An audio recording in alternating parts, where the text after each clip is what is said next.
Welcome to Artkyk. This is Urvaja.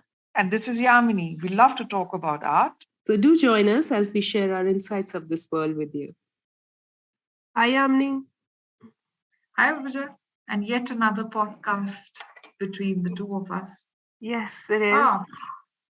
And today is a very wide topic, but I guess it'll be very interesting to a lot of people who are new to this space, that is the art space in this country. And absolutely suggested that we give them a little insight into what an art market is with respect to buying and selling of art. First of all, the term art market, as it implies, it's something that's transactional, deals with the commerce of the art. There are certain well-established channels, so to say. Things like if you want to buy an art, you would go to an art gallery, right? Multiple forms of art galleries. But before jumping right into the whole thing, so many times people get confused, like where do you buy your work and what does it mean and what does the gallery specify? For instance, what's a private gallery? What's a public gallery? For instance, galleries like the Rabindra Bhavan or the Rabindra galleries in Delhi, in the Lalit Kala, or the Jahangir Art Gallery in Mumbai. How is that gallery different from, say, any private gallery in any of the cities that you see, or a museum, or an India Art Fair? As I speak, I find that there is no defined way of starting it, because it's just, for us, when we start working into it, it just becomes automatic and you understand what the nuances are. But it's a complex world. At the same time, it's fairly simple as you start unraveling it. To start the conversation, we were discussing that it'll be good to give an insight of the commercial side of the art ecosystem and what is that defines a market. And people know various terms like galleries, museums, art fairs, pop-up shows, online marketplaces, NFTs. Or things like, a simple thing like, you hear, the primary market, the secondary market, and the auction, or the tertiary market. So I think to make it very simple, let's start at this point. Who makes the art? The artist. The moment the artist sells his work to either an individual or a gallery, that becomes your primary market or your primary point of sale. Right. That defines it absolutely. There's no confusion over there, right? Then we come to the thing which is slightly debatable in certain people's mind, the secondary market. What is the secondary market?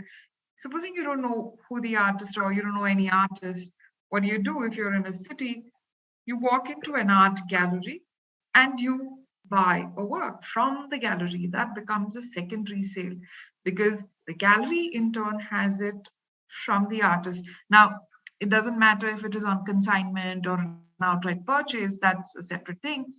But for the collector, so Urvaja, if you were to walk into any gallery, for argument's sake, let's say you walked into Gallery Espas and then you buy a work of art from there, that becomes a secondary sale because the gallery is not the one who's making it, but the gallery is the one who's making it available for you.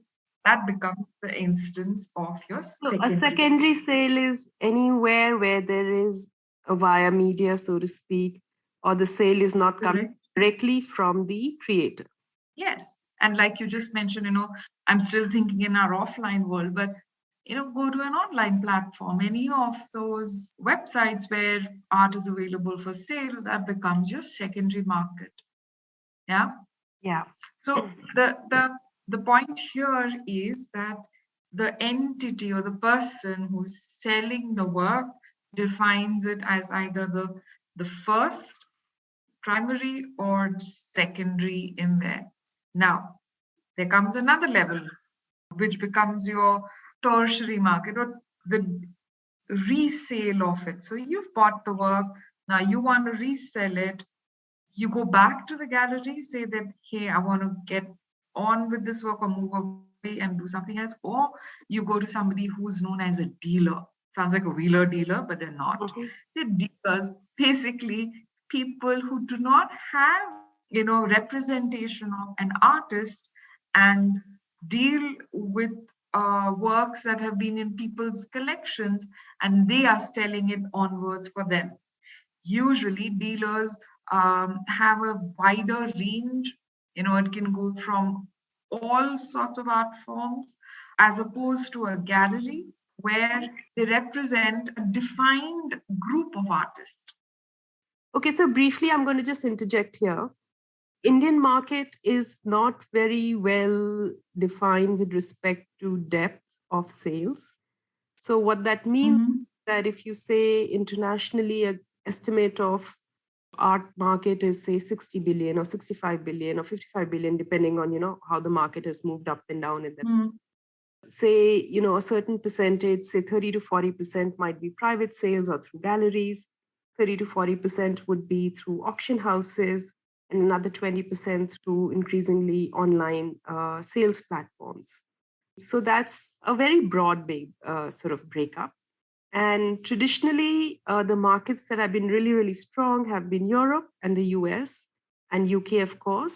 And in the last 5 to 10 years, China has been gathering pace to an extent that China is now has now beaten UK as the third most prominent market. So it's US, Europe, China, and now UK. Earlier, China used to be smaller than UK.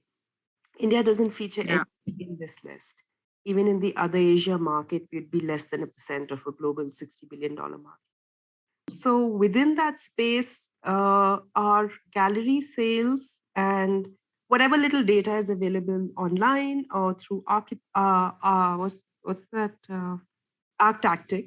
it's 50%. 50% is through auctions and 50% through galleries, which is different from international sales where galleries and private sales are very, very strong.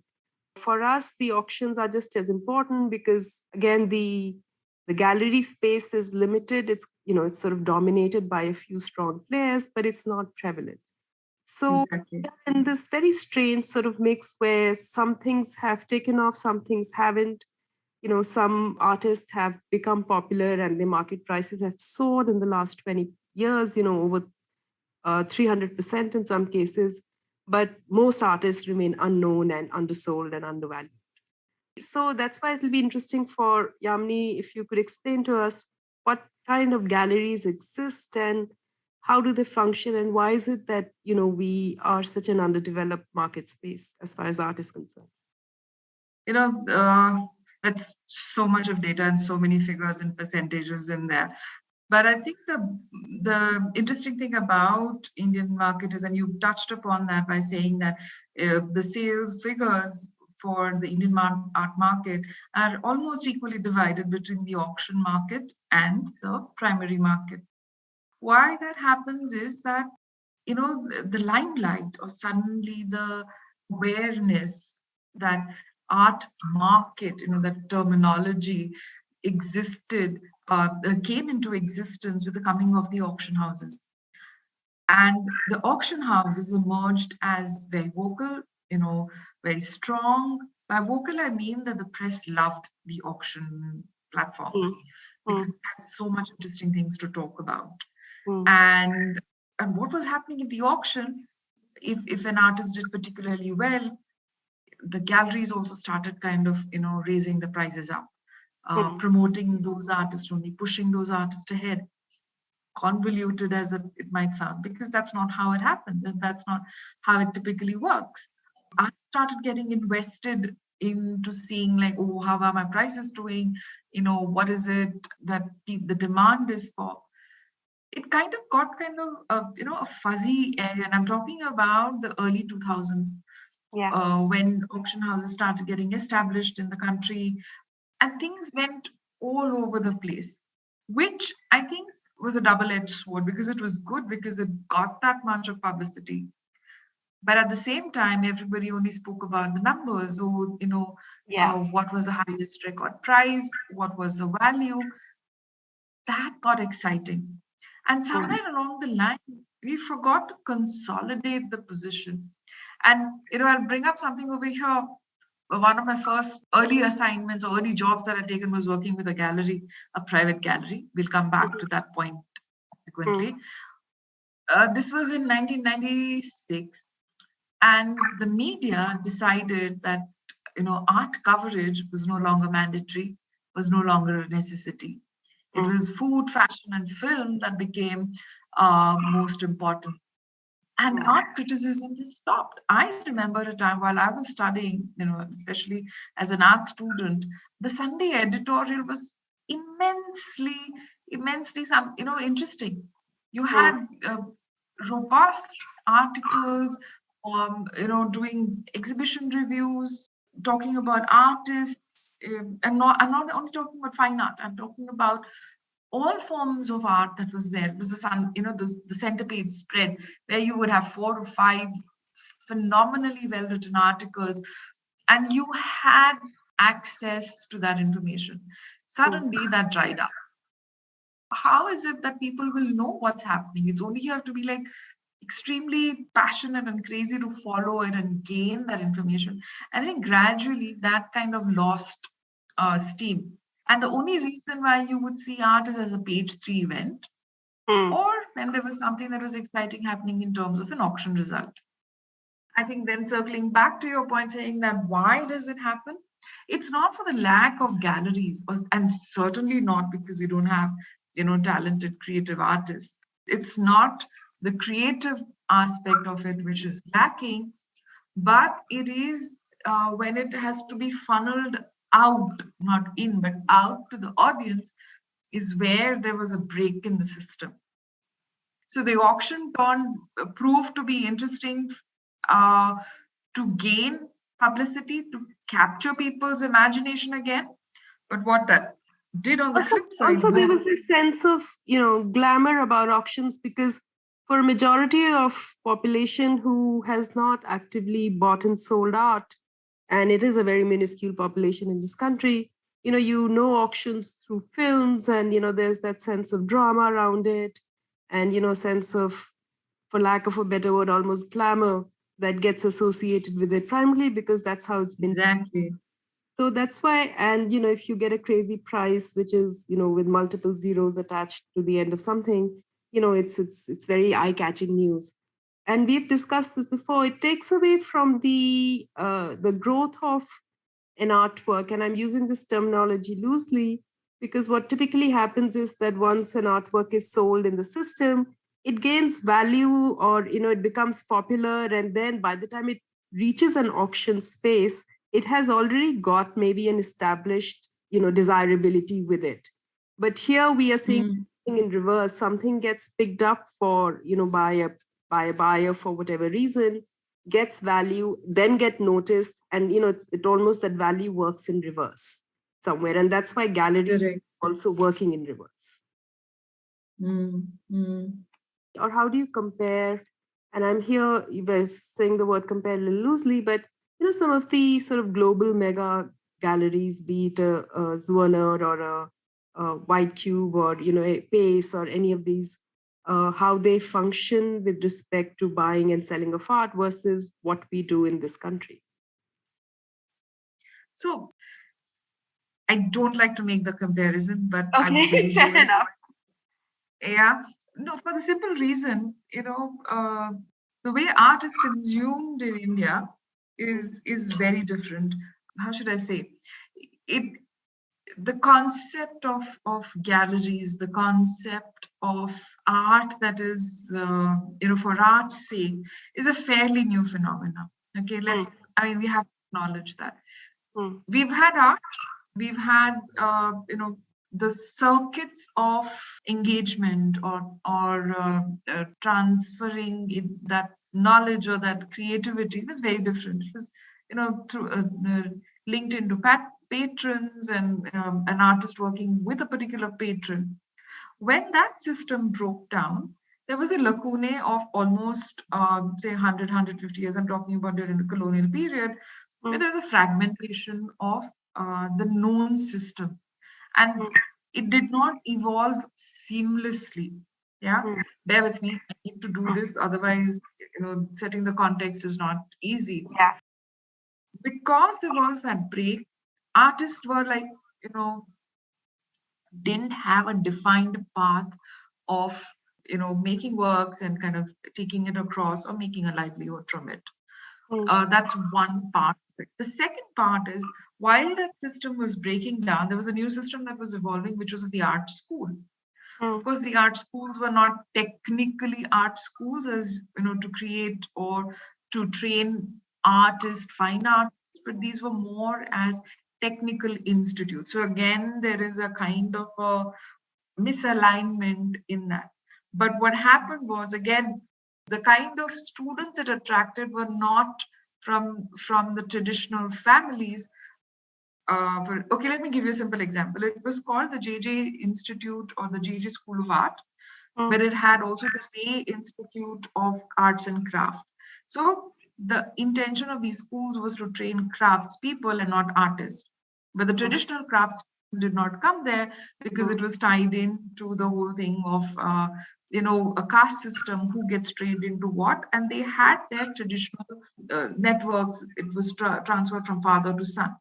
Also, the art schools were in the city, the craftsperson was in the rural area. So a whole lot of mishmash and misalignments happening. What did end up happening was that the urban elite or the babus, their children started coming into the art school, and unknowingly you had creation of an artist. Where do they showcase their works? So the ecosystem kind of, it comes in spurts, and it comes out of, it's almost like they planted a seed thinking that it's going to give you mangoes, but it turned out to be guava. And then you don't know what to do because you're planning for mangoes to come out of it. It's a very poor kind of an analogy, but that's the best I can do over here. Then your network or your ecosystem from where it emerged, okay, when it was all happening, I'm talking about early to mid 20th century, there wasn't a network which was available. There wasn't this concept of, you go to an artist and you get something and you put it up in the house. These are all novel concepts. These are all novel ideas. And because of all these almost polar, tendencies, which were there, of course, I've not added it into the mix, the whole thing of nationalism, the whole struggle after independence of middle class. The sum is that the whole identity or the creation of what we know as a profession or artist creating a work and fending for himself or herself was fairly new. And we floundered along the way. There were people who took artists up, and each of the gallery, if you look at it, all the older galleries, look at Pandol's art gallery in Mumbai. It was initially a watch repair shop because Kali Pandol was passionate about art.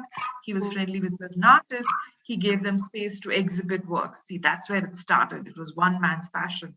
Look at Kemwold Art Gallery.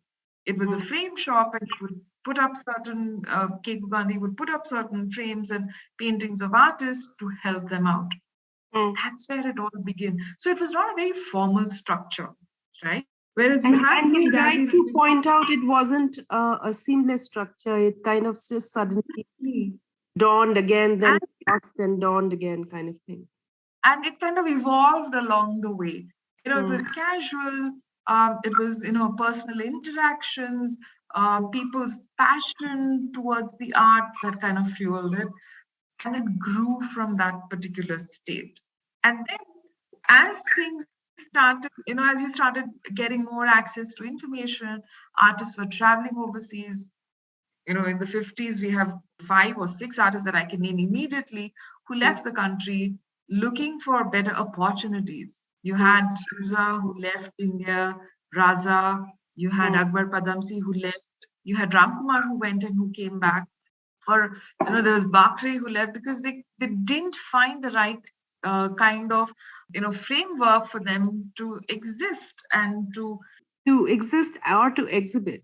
Yeah, to exist or to exhibit. And it's not to blame anybody. It's not that nobody was interested. But the times were such.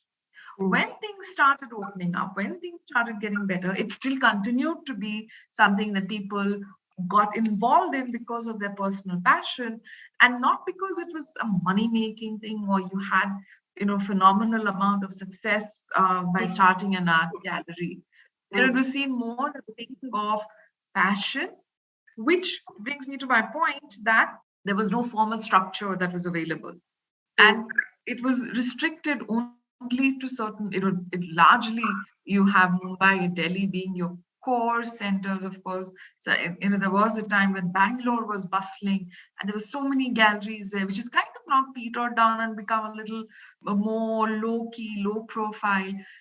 You have Calcutta, where now phenomenally some fantastic shows and galleries being existed. I think it takes time to come on its own and to do something in a manner that's structured or that has deep roots. So we have a discordant history, and that's where we come from. I think we need to accept it and rather saying, oh, look at the US or Europe where you have so many galleries, but they come from a different, their background and contexts are different. Yeah.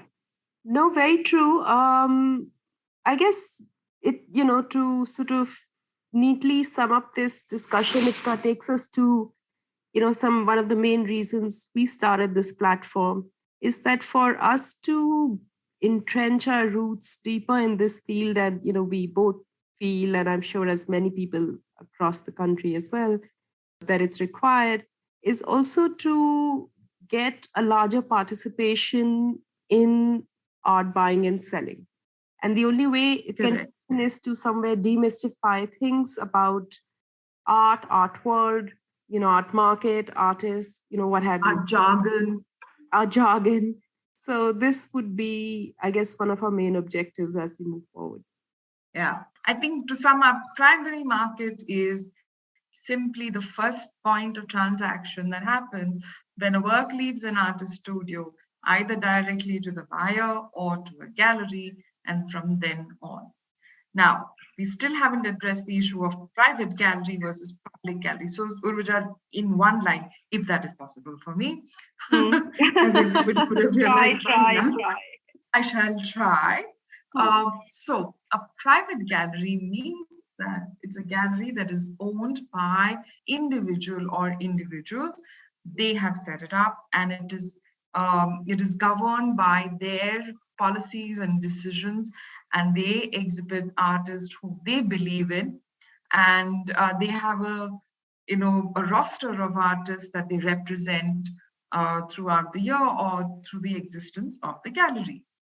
As opposed to a public gallery, which is, to give you the most key examples, it is Jahangir Art Gallery in Mumbai, the Rabindra galleries in Delhi in the Lalit Kala. I don't know the one in Kolkata, I'll find it out. But basically, these are spaces that are set up either by the government. Jahangir Art Gallery is not a government institution, it's set up by a trust fund, where they make available a gallery space. Artists, a group of artists, can apply to book the venue for a period of 7 days to 10 days or whatever is the norm of that particular gallery. They bring in their artworks and exhibit it for that particular duration. In such a situation, the artist is paying for the venue. The artist pays for the framing, the display, and all the associated expenses. The artist sends out invitation and calls in people and the press for the viewing of the exhibition. And any sale that happens in such a venue would be the primary sale, even though it's in a gallery, because it's done by an artist. That is a public space. Because there are such few public spaces, this is additional bit of information, most of these public spaces are booked out years in advance, and there's a long waiting list.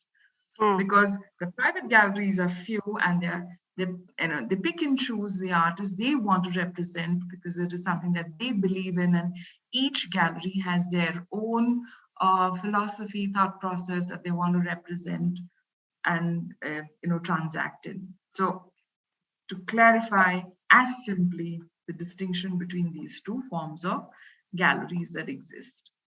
Well, that was interesting. Thank you. I think such important yet basic information that we need to share. Yeah. You were listening to Artkyk, where we share personal views on subjects in the art world. For more such content, please visit our website www.artkyk.com. That's ARTKYK. Keep listening.